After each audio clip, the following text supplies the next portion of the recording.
Elana Freeland's book, Under an Ionized Sky, From Chemtrails to Space Fence Lockdown, delves into the truth behind technologies used by the globalist elite to keep the people under control.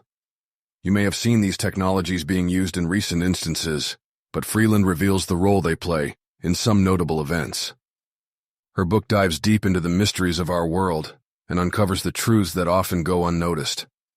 It will challenge your perceptions and open your eyes to a reality that is both fascinating and, quite frankly, terrifying.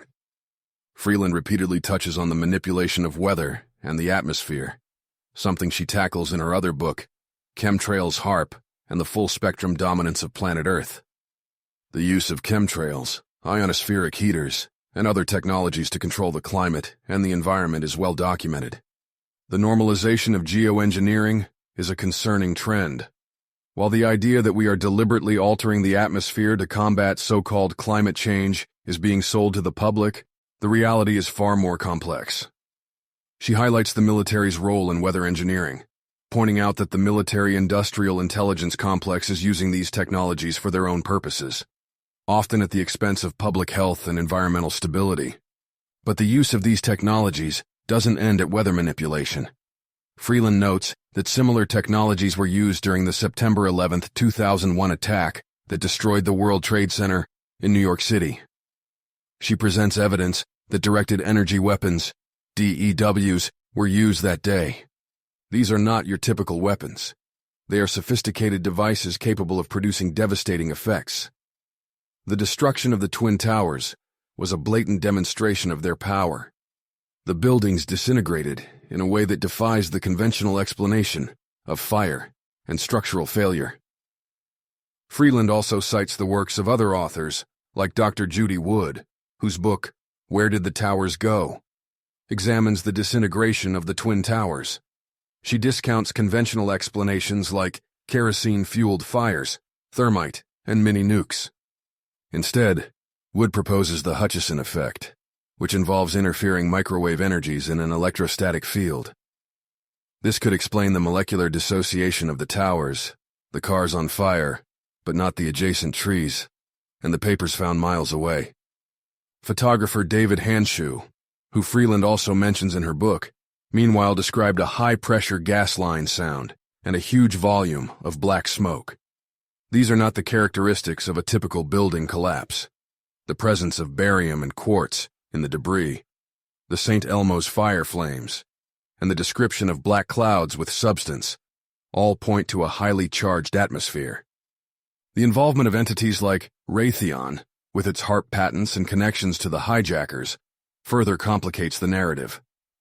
The U.S. Navy's takeover of Brookhaven National Laboratory after 9/11 and the subsequent ramping up of its nanotechnology department suggest a deeper level of involvement.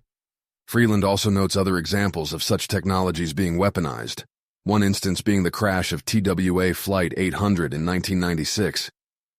The National Transportation Safety Board, NTSB, documented witnesses who saw something resembling a flare or firework ascend and culminate in an explosion.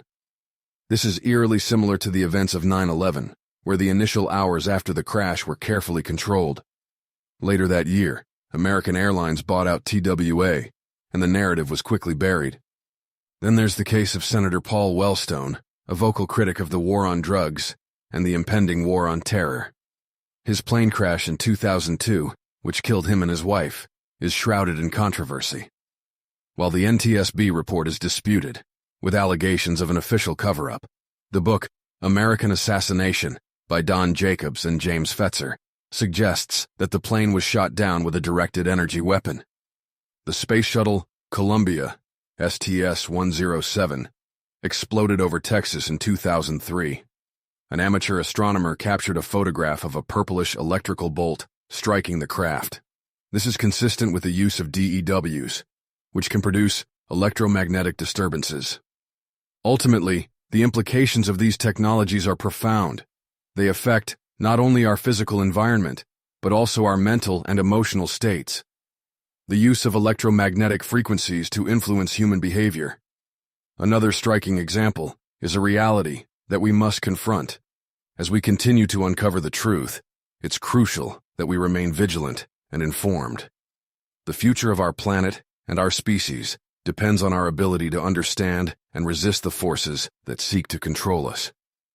This has been a BrightLearn video from BrightLearn.ai on the book Under an Ionized Sky, From Chemtrails to Space Fence Lockdown by Elana Freeland.